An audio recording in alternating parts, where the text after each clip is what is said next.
Well, it's been kind of a family affair for probably the better part of 40 years. I know I don't look that old, but we have got probably 40 years worth of experience doing it.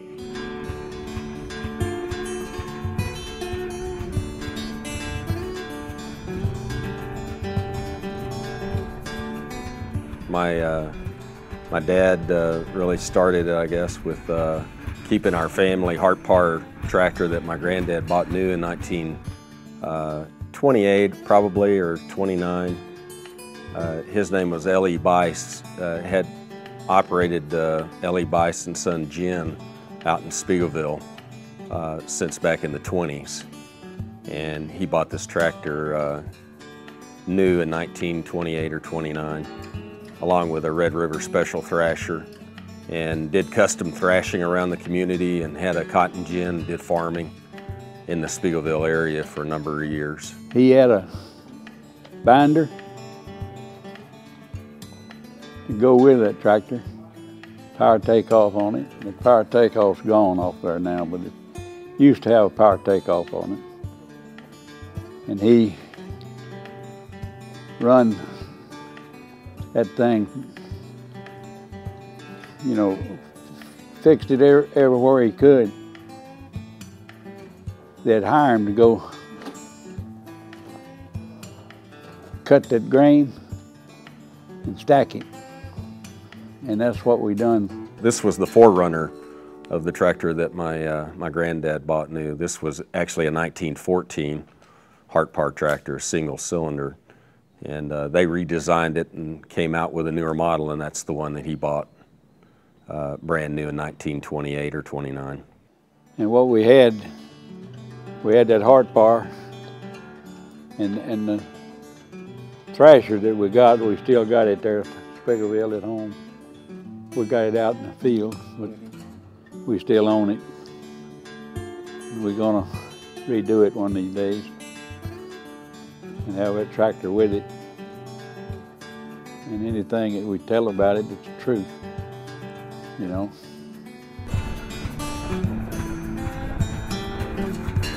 That probably happened in the early 70s. We had an opportunity to go to a tractor show that had started up in Meridian, Texas by a pharmacist up there by the name of Duncan Seawright. And he kind of got us interested in bringing one of our tractors, so we restored a 1020 McCormick Deering tractor about 1972 probably. They started the show in 1971, and we didn't go to the first one, but we were there for the second one, and we've been to every one since. They relocated the show in the early 80s, and we actually had it at my dad's place out at Spiegelville for about 7 or 8 years, and then they acquired a permanent showgrounds in Temple, and that's where it's located today.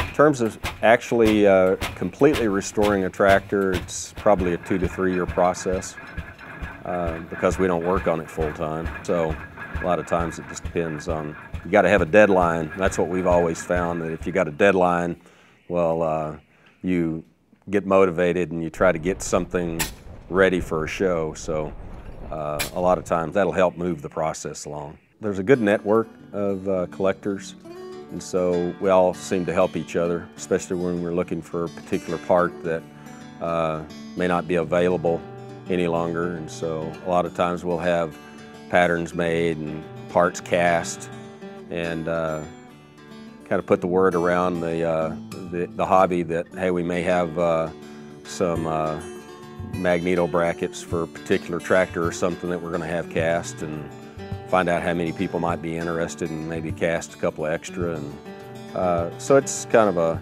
circle of network that we work through.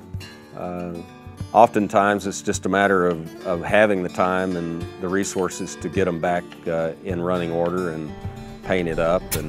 But it's really a passion, I'd say. You almost have to be a little left to center to be enjoying the hobby. But we found some real great people to work with, and that work with us as well to to make it even more enjoyable. Well, we've got our two sons that they have an interest and they're involved. JT, our oldest son, and Ty. So, and we have some part-time help, and then we also solicit the help of some friends and fellow tractor collectors that come out, and they enjoy the hobby as much as we do, and so they come out and help us get everything organized and running and off and going. You don't have to do just a whole lot. It just takes a lot of oil and grease and fresh gas, I think, is one of the keys that we found to our success in keeping tractors in operation. The gas that you buy now is not meant to have much shelf life, so we usually drain all the fuel out of all the tractors to store them, and then when we put fresh gas, and if you got gas and air and spark, well, you can pretty well expect the tractors to go and run after, especially since they've been in the shelter all year.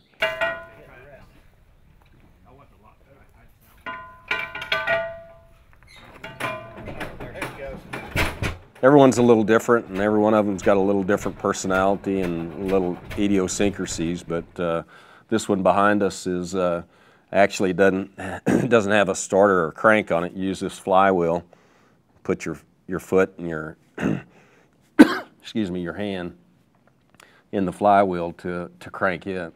How to crank these tractors, the big thing you want to do is make sure that you got the spark retarded so that they don't backfire, because you sure don't want to be holding on in case they do backfire. We've got a 2040 case tractor that you use we use a pipe. It's got a ratchet on the side, and it's a 2-cylinder opposed tractor, so it's real bad about backfiring a little bit. And when it backfires, well, it usually just slings the pipe or the axle or whatever you got in there goes flying, so you pretty well want to let go of it and let it fly. So.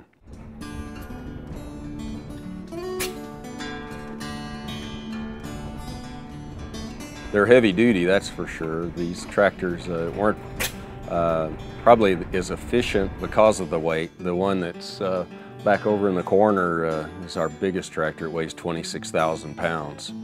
So it has a horsepower of 30 on the drawbar. So you can imagine the amount of horsepower it took just to move itself. But it would do a good job pulling plows and breaking the tundra. They used them a lot up in the Dakotas and in Canada especially. The one that's just directly over my right shoulder, this 1914 Hart-Par, it weighs about 9,500 pounds. So it's a much more manageable weight in terms of the tractor. But we got them ranging anywhere from 5,000 up to 23,000 pounds. Well, a lot of times it'll take a couple of operators to really handle a tractor. One kind of trying to keep it running, and the other one trying to manage the steering and the clutch, and helping you kind of guide and direct the tractor to keep you from maybe running over something or going through a fence or something like that. So yeah, I have to take our hats off to the generation that developed and designed these pieces of equipment.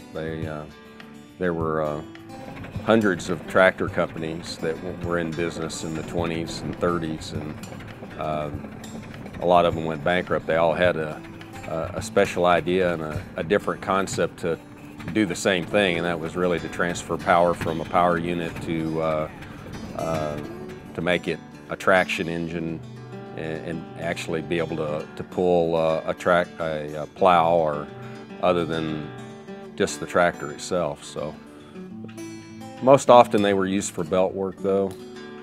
They had flat belt pulleys on them, and the belt pulley would drive a flat belt and power a particular piece of equipment, maybe a thrashing machine like my dad was talking about earlier, or they used them a lot in the wood saw and the milling business, you know, to cut lumber, shell corn, pump water out of the rivers. They used to use these old tractors for that, stationary power units. So,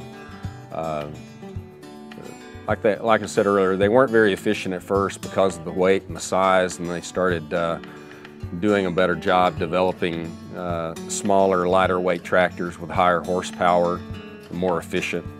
And most of the tractors the real heavyweight tractors that are still in existence today just escaped being scrapped out during World War II. Well, I think as much as anything it helps to communicate kind of the historical perspective of agriculture in general, and it's kind of a preservation of that heritage.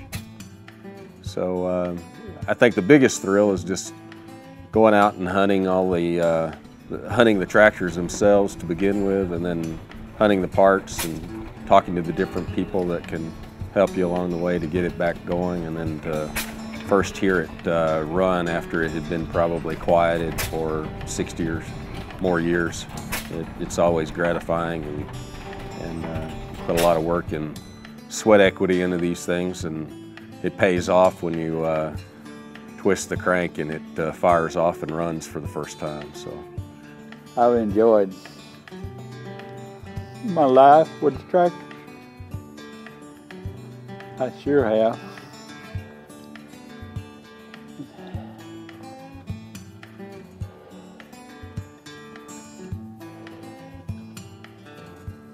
And I don't know much of any more that I can say that y'all would be interested in.